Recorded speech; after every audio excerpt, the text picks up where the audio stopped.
إن الحمد لله نحمده ونستعينه ونستغفره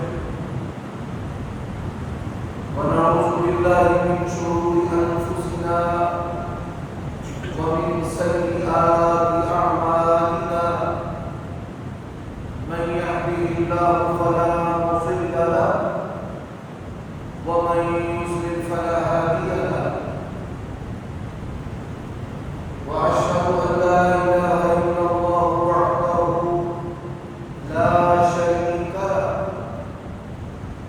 وأشهد أن محمدا عبده ورسوله أما بعد فإن خير الحديث كتاب الله وخير الهدي هدي محمد صلى الله عليه وآله وسلم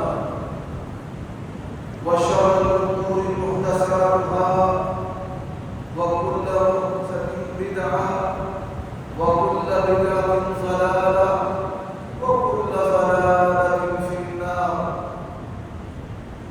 أما بعد فإن خير الحديث كتاب الله وخير الهدي هدي محمد صلى الله عليه وآله وسلم وشر الأمور محدثاتها وكل محدثة بدعة وكل بدعة ضلالة وكل ضلالة في النار.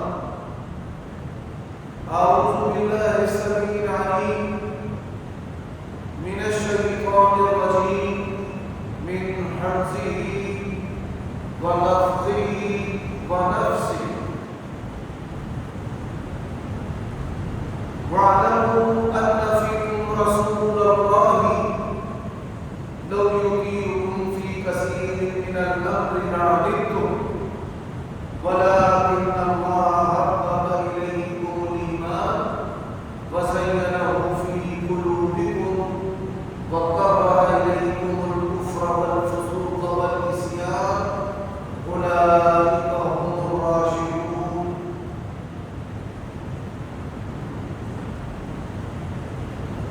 تمام قسم کے عیوب اور نقائص سے منزہ اور پاکیزہ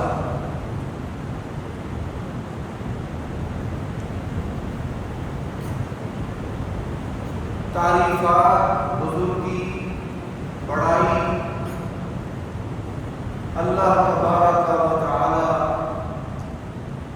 جل وعلا احکم الحاکمین رب العالمین کے، اور درود و سلام ان کلمات کے ساتھ جو کلمات اللہ تعالیٰ کو پسند ہے، اللہ کے پیارے نبی رسول خاتم النبیین سید المرسلین محمد کریم صلی اللہ علیہ وآلہ وسلم. سامعین محترم، آج کے خطبہ جمعہ میں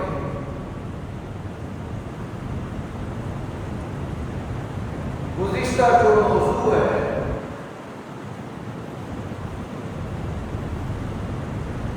اسی سے وابستہ چند باتیں جو انتہائی اہم ہیں وہ کرنا ضروری سمجھتا ہوں.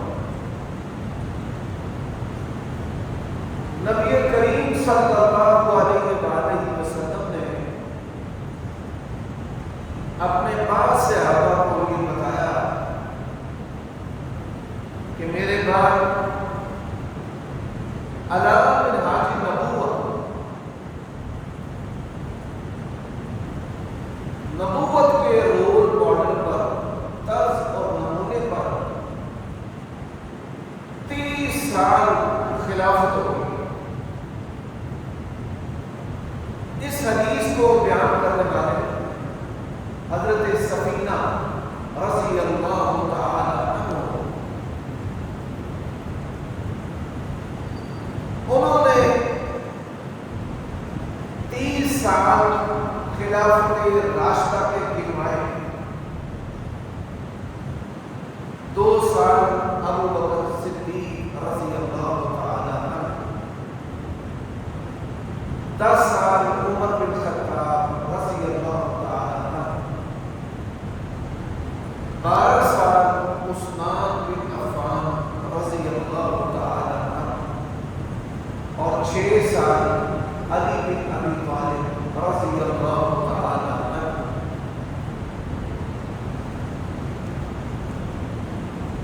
ان چاروں ہستیوں کا جو طریقہ انتخاب ہے،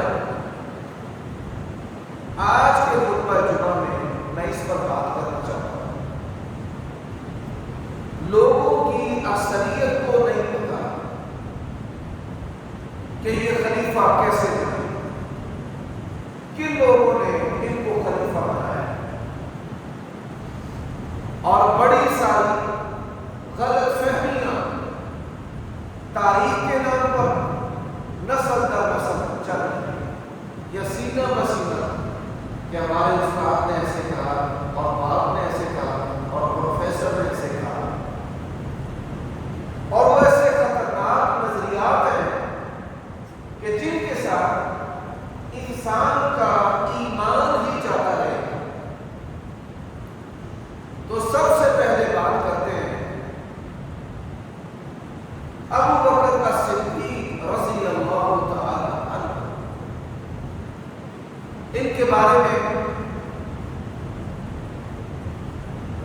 ابو بکر صدیق رضی اللہ تعالی عنہ کے فضائل و مناقب پر جو میں نے خطبہ جمعہ پڑھایا ہے، اس کے اندر میں نے ان کے خلیفہ بننے کے بارے میں بھی کہا۔ اسی بات کو مختصر اور جامع انداز میں آپ کے سامنے بیان کرتا ہوں۔ سب سے پہلی بات، صحابہ کرام رضوان اللہ علیہ مجمعین کو یہ توقع ہی نہیں تھی کہ نبی علیہ الصلوۃ والسلام بیمار ہے اور اس بیماری میں آپ فوت ہو جائیں۔ ان کے ذہنوں کے اندر یہ بات نہیں تھی۔ وہ اس بات کو سوچ سکتے ہی نہیں تھے۔ نبی علیہ الصلوۃ والسلام کے ساتھ وہ اتنی مالہانہ محبت کرتے تھے۔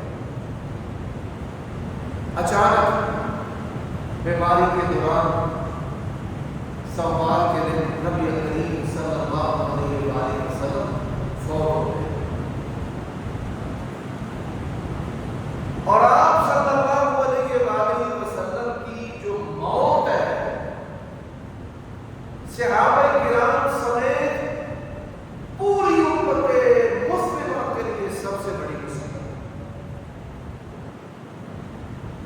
یہ میں نہیں سمجھتا اور کہتا، صحابہ کرام کہتے ہیں کہ ہماری زندگی میں جب بھی کوئی مصیبت آتی تو ہم نبی علیہ الصلوۃ والسلام کی موت کی مصیبت کو یاد کرتے تو ہمیں اپنی مصیبت چھوٹی لگتی۔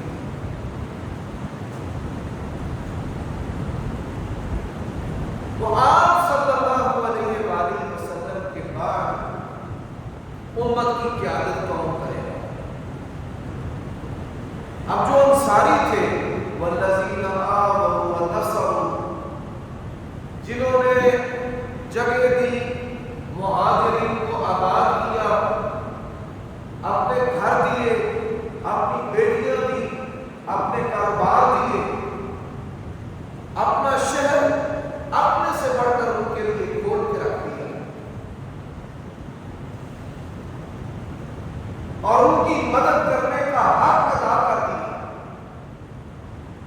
تو مظاہر انسان کو یہی بات سمجھ آتی ہے کہ خلافت کا جو حق ہے وہ انصاری کا ہے۔ لیکن نبی علیہ الصلوۃ والسلام کا فرمان ہے کہ اگر دنیا میں 2 قریشی بھی باقی ہیں تو جو خلافت ہے وہ قریشی ہے۔ قریشیوں کے اندر بڑے بڑے نامور، بڑے بڑے جانشان اور قیادت کرنے کی اہلیت رکھنے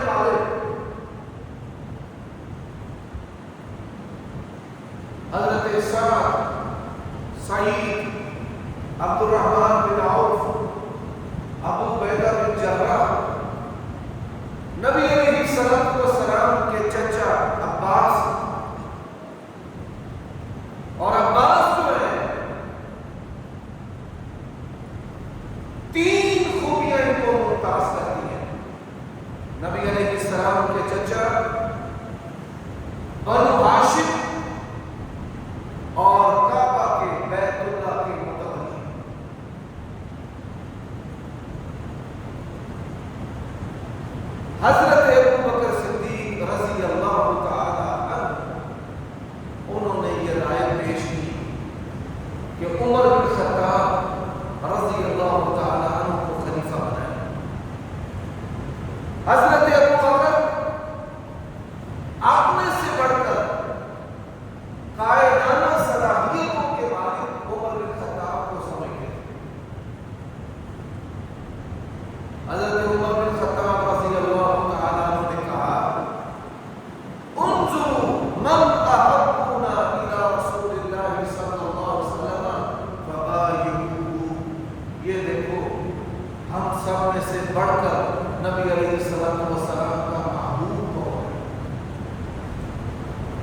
آپ کا مقرب کون ہے، سب سے بڑھ کر نبی علیہ السلام کس سے محبت کرتے ہیں؟ تو ابو بکر الصدیق رضی اللہ تعالی عنہ ان کی بیعت صحابہ کرام نے صرف اور صرف اس وجہ سے کی کہ ہم سب میں سے بڑھ کر نبی علیہ السلام کے جو پیارے ہیں وہ ابو بکر صدیق رضی اللہ تعالی عنہ۔ محبت مصطفیٰ یہ وہ دین کی اثاثہ اور سرمایہ ہے کہ جس کی بنیاد پر صحابہ کرام رضوان اللہ علیہم اجمعین نے حضرت ابو بکر الصدیق رضی اللہ تعالی عنہ کی بیعت۔ حضرات،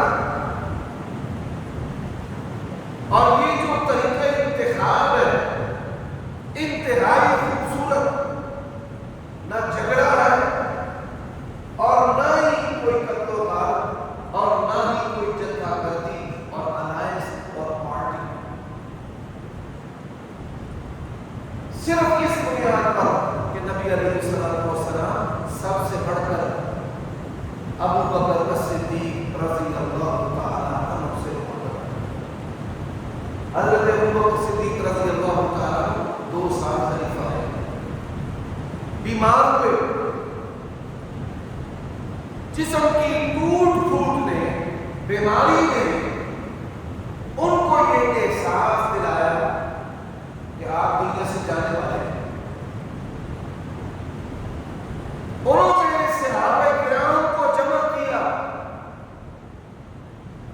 اور صحابہ کرام کو جمع کرنے کے بعد کہا کہ میں اپنے سے بڑھ کر جس بندے کو اس منصب کے لائق سمجھتا ہوں وہ عمر بن خطاب ہے۔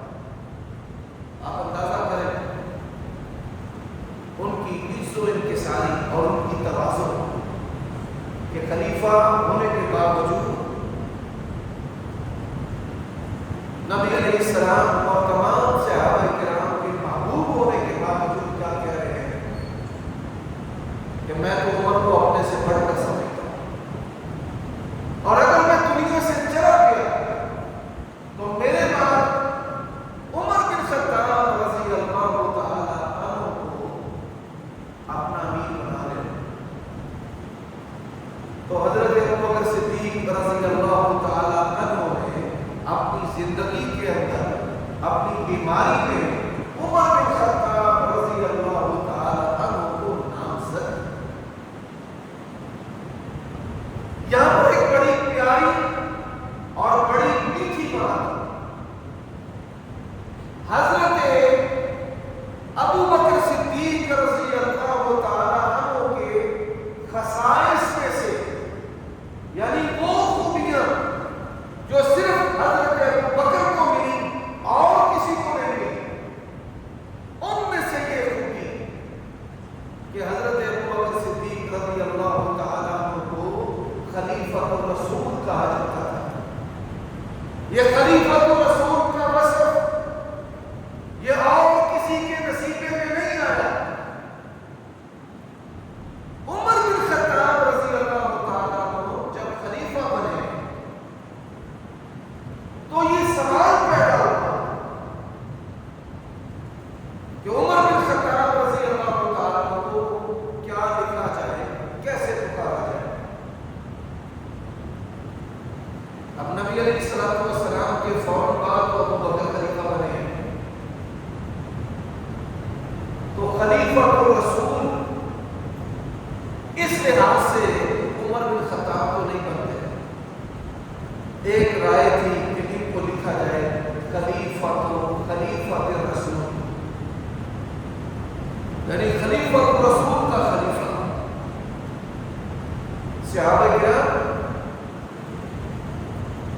عمر بن خطاب رضی اللہ تعالیٰ عنہ کی عزت و عظمت کو کیسے سمجھتے تھے کہ یہ وہ ہستیاں ہیں، ان کے لیے لائق نہیں ہے کہ ان کو کہا جائے خلیفہ الرسول کا خلیفہ، نہیں، یہ رائے ٹھیک نہیں۔ خلیفہ تو خلیفہ الرسول، ان کی شان سے بھی بلند، وہ کیا کہا جائے؟ انہوں نے کہا جی دو کلمے ایسے ہیں اس پہ کہو، ان کو خلیفۃ المسلمین کہا جائے، ابو بکر خلیفۃ الرسول ہے، یہ خلیفۃ المسلمین ہے، اور پھر ان کو امیر المومنین کہا جائے، اور یہ دو وصف ان پر تمام صحابہ کرام نے اتفاق کیا۔ عمر بن خطاب بھی خلیفۃ المسلمین امیر المومنین، عثمان بن عفان بھی خلیفۃ المسلمین امیر المومنین، اور علی بن ابی طالب بھی خلیفۃ المسلمین امیر المومنین۔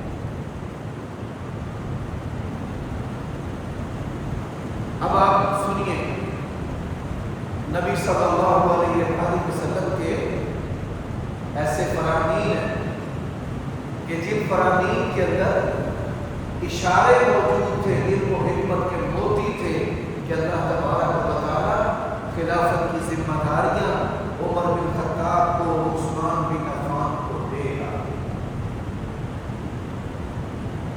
جیسے کہ نبی علیہ الصلوۃ والسلام کی حدیث کہ میں نے دیکھا ابو بکر نے ڈول کھینچا ہے، کھینچنے میں کچھ کمزوری ہے، عمر بن خطاب نے کنویں سے ایسے باکمال طریقے سے طاقت و قوت کے ساتھ ڈول کھینچے ہیں کہ دنیا کو سیراب کر کے رکھ دیا ہے۔ اور عثمان بن عفان کے بارے میں کیا کہا کہ اللہ تعالیٰ مجھے ایسی قمیص پہنائے گا، منافقین اور بلوائی اسے اتارنے کی کوشش کریں گے، تو نے اس قمیص کو دیکھا۔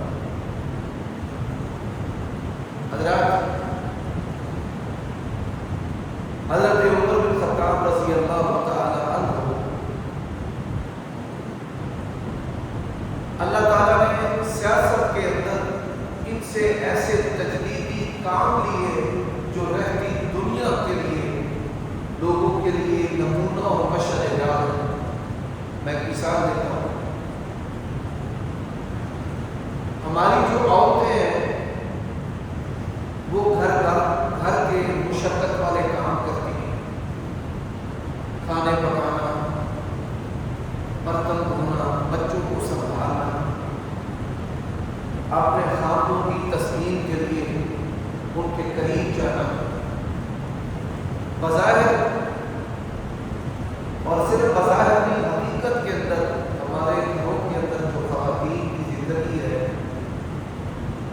وہ مردوں سے زیادہ مشقت والی ہے۔ عمر بن خطاب رضی اللہ تعالیٰ عنہ نے اس بات کو محسوس کیا کہ ہماری عورتوں کی جو تعلیم ہے دین کی وہ کمزور نہ ہو، گھر کے کام کاج کی وجہ سے عبادات میں پیچھے نہ رہ جائیں۔ یہی وجہ رمضان کے اندر سحر اور افطاری پکانے کی وجہ سے، روزے رکھنے میں، تراویح پڑھنے میں ہماری عورتیں کئی اور اکثر وہ پیچھے رہ گئی۔ اب ان کی سوچ کیا تھی کہ میں مدینے کے اندر سرکاری سطح پر آٹا پیسنے کی مشین، چکی لگواتا تاکہ عورتیں گھروں میں ہاتھ سے گندہ اور اناج اور گندم اور جو یہ نہ پیسیں، ان کے پاس وقت ہو، سہولت ہو، آسانی ہو۔ یہ حضرت عمر رضی اللہ تعالیٰ عنہ کی سوچ۔ اب ہم جتنے بھی شادی شدہ افراد ہیں، کیا ہماری زندگی میں ہم نے کبھی ایسا سوچا ہے؟ ہم تو جنت میں جانا چاہتے ہیں، ہماری بیویاں پیچھے نہ رہ جائیں، یا ان کی مشقت زیادہ ہے یا محنت زیادہ ہے،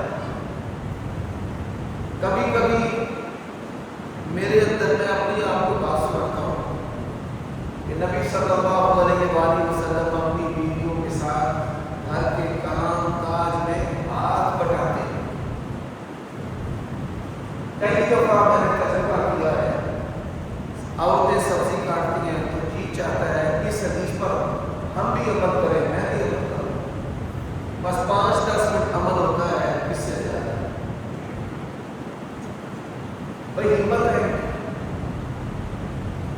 اب آپ دیکھیں حضرت عمر کی سوچ. مال غنیمت آ رہا ہے, بچوں کے بڑوں کے وظیفے لگے ہوئے ہیں, عورتیں پسند نہیں,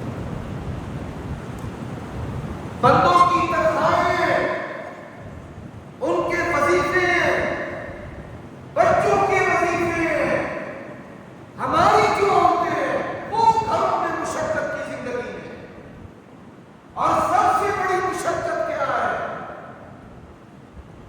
جیسے ہمارے یہاں مشہور ہے نا, جیل میں چکی پیسنا. بھائی فلاں قیدی ہے, اس کو سزا سنائی گئی ہے کہ وہ جیل میں چکی پیسے. اور ہمارے گھروں میں ہماری دادیوں اور نانیاں تہجد کے وقت اٹھنا, فجر کے وقت گھروں میں چکیاں خراش ہیں وہ اپنے ہاتھوں سے چلائیں, ہاتھوں کے ساتھ آٹا تیار کرتے ہیں, اس کے ساتھ کھانا بنتا تھا. تو عمر بن خطاب رضی اللہ تعالی عنہ نے چکیاں بنانے کا ایک کاریگر تھا, ابو لؤلؤ فیروز,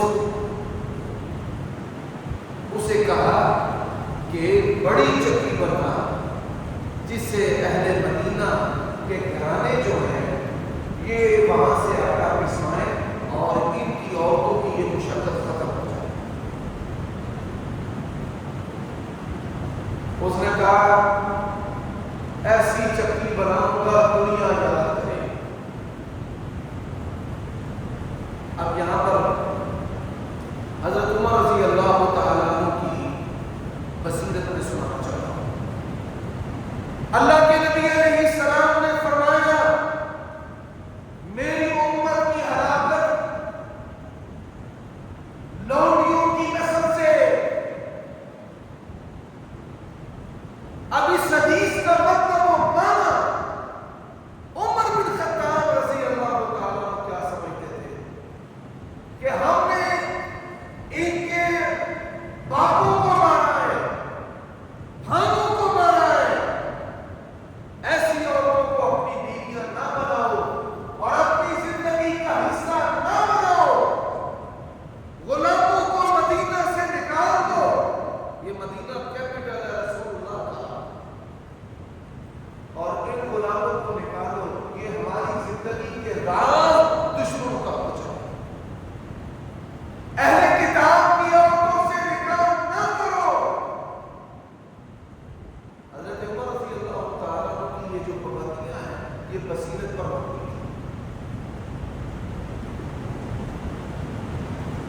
اب یہی ہوا, ان کا یہ حکم تھا کہ ان غلاموں کو مدینہ سے باہر نکالو اور ان کی عورتوں سے نکاح نہ کرو. اب آپ کو پتہ ہے عرب جو ہے ان کی اکثریت گندگی لوگ, رومی جو ہے یہ سفید چمڑی کا. اب تک انسان جو ہے وہ خوبصورتی کی طرف مائل ہوتا ہے کہ ان کی عورتیں خوبصورت ہیں تو ان سے نکاح کرتے ہیں. اب وہ کہتے تھے کہ ان کی عورتوں سے نکاح نہ کرو, ریاست کو نقصان پہنچائے. ان غلاموں کو یہاں سے نکال دو, نقصان کریں گے. عباس صحابہ کرام جو ہے وہ کہتے تھے کہ یہ جو غلام ہیں نبی علیہ السلام کے دور میں بھی تھے, تو جب آپ نے ہمارے اوپر پابندی نہیں لگائی تو اس میں کچھ گنجائش ہے.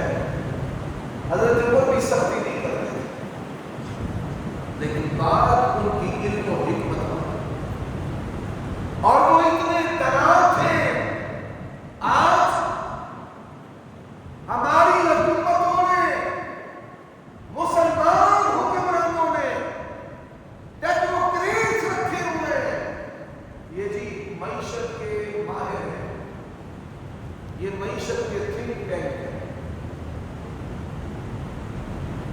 اور وہ ہوتے کو میں کافر, یہودی, نصرانی.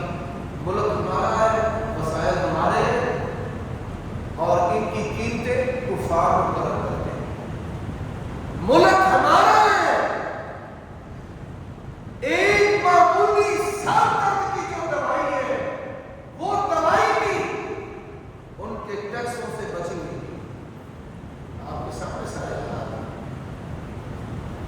حضرات عمر بن عاص رضی اللہ تعالیٰ عنہ مصر گئے. مصر جو ہے وہ پتہ ہے ثقافت، تمدن، تہذیب، ملک، جغرافیہ، معدنیات، گندم، چاول، ہر دنیا کے اندر یہ نعمتیں پیدا کرنے والا ملک. آج جس ملک کے پاس یہ نعمتیں ہیں، ایک ملک ہے جس کے پاس تیل ہے، پانی نہیں ہے. ایک ملک ہے کہ جس کے پاس خوراک ہے، اور ایک ملک ہے جس کے پاس سونا ہے. جس کے پاس خوراک ہے، گندم چاول ہے، پھل ہے، پانی ہے، ایسے ملک سونے چاندی اور تیل والے علاقوں سے، ملکوں سے سروائیو کرنے کے اندر گئے تھے. کہ اللہ تعالیٰ کا شکر ہے کہ ہمیں کھانے پینے کی کوئی تنگی، کوئی قلت نہیں. تو انہوں نے حضرت عمر کو خط لکھا کہ یہاں پہ ایک اکاؤنٹنٹ چاہیے، حساب رکھنے والا تھا. تو ایک نصرانی ہے، وہ لکھنا پڑھنا جانتا ہے، تو میں اس کو اکاؤنٹنٹ رکھوں، حساب رکھے. حضرت عمر رضی اللہ تعالیٰ عنہ نے اسی ورق کے پشت پر ایک سطر لکھی، وعلیکم السلام ورحمۃ اللہ، مات النصرانی وکیل امور قید اللہ. عمر یہ سمجھ لے کہ نصرانی مر چکا. کسی کافر کو اپنی ریاست کے اندر منشی بھی نہیں رکھنا. اور یہ یہودیوں عیسائیوں کو اپنا مشیر رکھتے ہیں. عربوں کے ملکوں کے اندر بھی ہمارے بچے اور جوان رزق کمانے کے لیے جاتے ہیں. انہوں نے کفالت کا جو سسٹم ہے، غلامی کی بدترین صورت اس کو نافذ کیا ہے. پھر کفالت کے لیے اتنی کڑی شرائط رکھی ہیں. اب اس کو انہوں نے ایک بزنس سمجھ لیا ہے. انسان وہاں پر اتنا کماتا نہیں ہے کہ جتنے اسے اقامہ بنانے پر پیسے خرچ کرنے پڑتے ہیں. لوگ جہاں سے منگوا کر سال کے بعد اپنے اقاموں کی تجدید کرواتے ہیں. ایسا جبری ظالمانہ نظام ہے اسلام کے اندر جس کا تصور اور گنجائش ہے. جو ہمارا پاکستان کے اندر ورلڈ بینک نے جو حکم سارا ٹیکنوکریٹس نے کیا ہوا ہے، اس سے بدترین حال وہ جو مالدار تیل اور سونے والے ملک ہیں، کافروں نے مشیر بن کر ان کا بھی بیڑا گرک کر. ہم بھی ہو گئے، وہ بھی ہو گئے. ہم غریب ہو کر ہو گئے، وہ غریب اور مالدار ہو کر ہو گئے. پوری دنیا کے مسلمانوں کی معیشت کو ان ظالموں نے جکڑا. حضرت عمر کو اللہ تعالیٰ نے یہ وصیت دی کہ معیشت کے اندر کوئی کافر نہیں ہونا چاہیے، رشتے داریوں میں کوئی کافر نہیں ہونا چاہیے. نہیں ان کے ساتھ رشتے کرنے، ان کی کتابی عورتیں تمہارے لیے لگا ہے رشتے دار. حضرت عمر کہتے تھے ان کے غلام بھی نہیں ہونے چاہیے. تمہارے معاشرے کی، گھروں کی، ریاست کی باتیں جو ہیں وہ باہر جائیں. اچھا اس ظالم نے کیا کیا؟ اس نے فجر کی نماز عمر بن خطاب رضی اللہ تعالیٰ پڑھا ہے. نماز پڑھا ہے تو ابو لولو فیروز مجوسی اندھیرے کا فائدہ اٹھاتے ہوئے عمر بن خطاب رضی اللہ تعالیٰ عنہ کے اوپر 2 دھاری خنجر تھا، زہر کے اندر بجھا 2 دھاری خنجر کے ساتھ حضرت عمر رضی اللہ تعالیٰ عنہ کے پیٹ کے اوپر 10 سے زائد مرتبہ اس نے خنجر مارا، نکالا، پھر مارا، پھر نکالا، پھر مارا، پھر نکالا. خون کا فوارہ نکل رہا ہے. آپ اندازہ کریں کہ جو لوگ کہتے ہیں کہ دنیا عزیز ہے، مال عزیز ہے، ڈوب کے مر جانا چاہیے،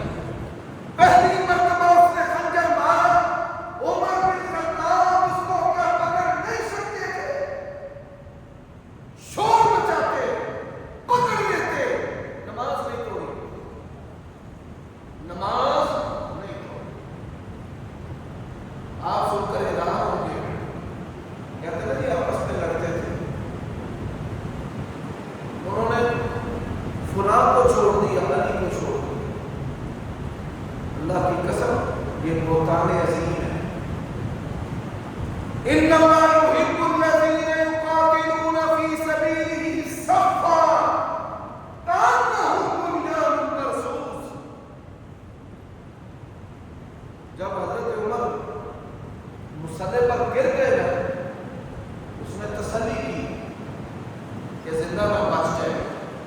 حضرت عمر گر گئے، حضرت عمر کے پیچھے عبد الرحمن بن عوف کھڑے تھے، فوراً آگے بڑے مصلی پر کھڑے، بھاگنے کی کوشش کی۔ صحابہ نے نماز نہیں توڑی، کندھوں کے ساتھ کندھے جوڑ دی، نماز نہیں توڑی۔ انہوں نے ایسے کندھے ملا دیے، بھاگ نہ سکے، نماز کی حالت میں۔ آپ یہ سن کر حیران ہوں گے، 15 کے قریب صحابہ کرام کو اس نے خنجر مارے، 15 کے، 7 صحابہ کرام شہید ہوئے۔ جب اس نے دیکھا کہ میں تو بھاگ نہیں سکتا، کہاں جاؤں؟ مر رہے ہیں، کس کے لیے؟ عمر بن خطاب کے لیے۔ سب نہیں توڑ رہے تھے، ادھر تو ایک بندہ آ جائے، لوگ آگے بھاگتے ہیں، صحابہ کرام جڑ گئے، بھاگ کے دکھا۔ جو عمر بن خطاب کے لیے نہیں بھاگے، میرا سوال ہے ان سے، وہ رسول اللہ کے لیے کیسے بھاگ سکتے ہیں؟ عمر بن خطاب وہ خنجر مار رہا ہے، وہ ہلتے ہی، 7 بندے شہید ہوئے۔ اللہ اکبر۔ حضرت عبد الرحمن بن عوف نے فٹافٹ سے نماز پوری کروائی۔ جب اس نے دیکھا کہ میں بھاگ نہیں سکتا، تو اس نے اسی خنجر کے ساتھ اپنے آپ کو قتل کر مار دیا، گردن کے اندر اس نے خنجر مار دیا، خبیث۔ عمر بن خطاب رضی اللہ تعالیٰ عنہ کو نماز کے بعد ان کے گھر منتقل کیا۔ بدن خون سے بھرا ہوا، کپڑے لت پتے، گرم گرم دودھ لایا گیا کہ طاقت دینے کے لیے ان کو دودھ پلاتے ہیں۔ صحیح بخاری میں لکھا ہے کہ جب حضرت عمر کو دودھ پلایا گیا، کٹے ہوئے پیٹ اور کٹی ہوئی انگلیوں سے سارا دودھ باہر نکلا۔ اتنے سوراخ، پنجابی زبان میں کہتے ہیں نہیں، پوچھا گیا کہ کٹ کر کے کوڑے مار کے، وہ سارا دودھ ادھر سے باہر نکلا پیٹ سے۔ میدا پھٹ گیا ہے، آنتڑیاں کٹ گئی ہیں، پیٹ کٹا ہوا ہے، 10 سے زائد مرتبہ سالم نے پیٹ کو کاٹا۔ حضرات ذرا سنتے جائیں، میں اہل تشیع جو دوست ہیں، ہماری ذاتی کسی سے دشمنی دوستی نہیں، ہم نے تو اللہ تعالیٰ اور اس کے رسول دین اسلام کی اہمیت سے دوستیاں اور دشمنیاں کریں۔ حضرت عمر جب ہوش میں آئے، پہلا سوال انہوں نے کیا، کس کتے نے مجھے کاٹا ہے اور کس نے مجھے مارا ہے؟ ان کو بتایا گیا مجوسی ہے، آتش پرست۔ حضرت عمر نے کہا اللہ تیری تعریفیں ہیں کہ یہ کام کسی مسلمان نے نہیں کیا۔ دعا کیا کرتے تھے، اللہم ارزقنی شہادۃ فی سبیلک، اللہ ساری زندگی میں تیرے نبی کے ساتھ لڑوں، آرزو ہے جب بھی مارا جاؤں تیرے رستے میں کٹ جاؤں۔ یا اللہ اللہم ارزقنی شہادۃ فی سبیلک وفی بلد رسولک، اللہ میں مروں مدینے میں مروں، نبی کے کیپٹل شہر کے اندر۔ اللہ نے دعا قبول کی۔ محراب رسول کا شہید، یہ لقب امت کسی کو ملا ہے، جس طرح خلیفہ رسول حضرت ابوبکر کا وصف ہے، اسی طرح شہید مسلح رسول عمر بن خطاب کا وصف، شہید محراب عمر بن خطاب رضی اللہ عنہ۔ صحابہ کرام بڑے مدبر تھے، بڑے دانا تھے، ان کو سمجھ آ گئی بھائی خلیفہ دنیا سے جا رہے ہیں۔ انہوں نے کہا جی آپ کے بعد کس کو کرنا ہے، کس کو؟ آپ اندازہ کریں حضرت عمر ان کی سادگی اور ان کے کمال کا، فرماتے ہیں میری اولاد میں سے، عمر کی اولاد میں سے کسی کو نہیں بنانا، کسی کو۔ اگر وہ دنیا چاہنے والے تھے، حضرت عمر کا احترام ایسی ہستی ہے ہر فرد و بشر۔ حضرت عمر کہتے ہیں نا میرے بیٹے عبداللہ کو بناؤ، عبداللہ کے بارے میں اللہ کے نبی نے فرمایا نعم الرجل عبداللہ، اور عبداللہ تو بڑے بہترین بندہ ہے۔ عمر کہتے ہیں اللہ کے نبی کے دور میں محدث و مفتی میرا بیٹا، اور نبی پاک نے پوچھا ایک درخت ہے جس کی مثال مومن کی طرح ہے، کون سا درخت ہے؟ بڑے بڑے صحابہ ہیں، ان کے ذہن میں نہیں آیا۔ حضرت عبداللہ ابن عمر کہتے ہیں میرے ذہن میں اس کا جواب آ گیا، یہ کھجور کا درخت ہے، مومن کی طرح اس کی مثال ہے۔ دادا بیٹے پوتے پوتے کے بیٹے اس کی نیکی کا اجر و ثواب بھی حاصل کرتا ہے، جیسے کھجور کا پھل بیٹا پوتا اس کا بیٹا پھر اس کا بیٹا کھاتا ہے۔ حضرت عمر نے کہا میری اولاد میں سے کسی کو نہیں بنا، اور کمال دیکھیں حضرت عمر دنیا سے چلے گئے، بعض میں بڑے بڑے بادشاہ آئے ہیں، حضرت عمر کے بیٹوں پوتوں ان کے بیٹے ان کے پوتوں کو آج کے دور تک بڑے بڑے بادشاہوں نے کہا ہے آپ پرائم منسٹر بنے، آپ حکومت سنبھال لیں، آپ یہ ذمہ داری لے لیں۔ انہوں نے کہا نہیں، عمر بن خطاب نے کہا ہے میری اولاد کے بچوں کسے نہیں۔ کمال۔ دوسرا بڑا کمال، حضرت عمر کا اپنا کوئی الائنس نہیں تھا، ہوتا نا بھائی فلانا بندہ میرے بڑا قریب ہے، ادھر میری بڑی بیچ ہے، وہ بڑا میرا رازدان ہے۔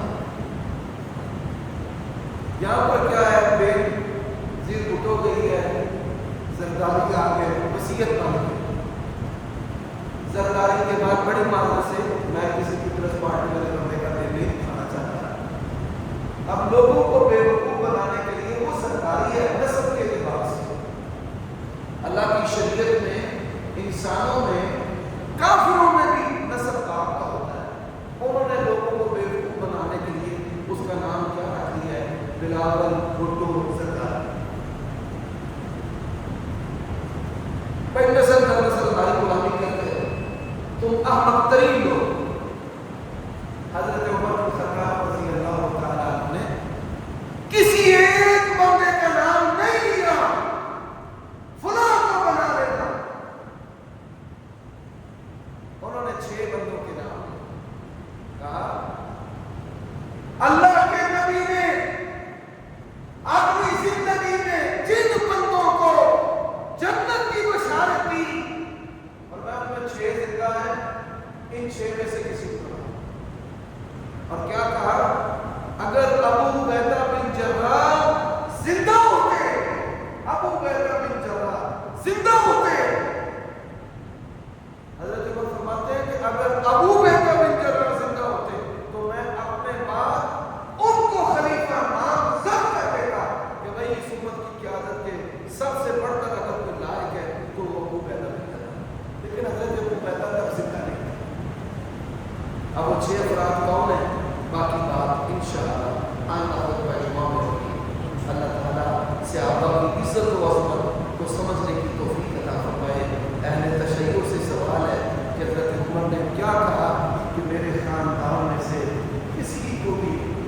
میرے بعد حکومت کی ذمہ داری نہیں دینی، اللہ کے لیے سمجھو کہ ان کے اپنے مفادات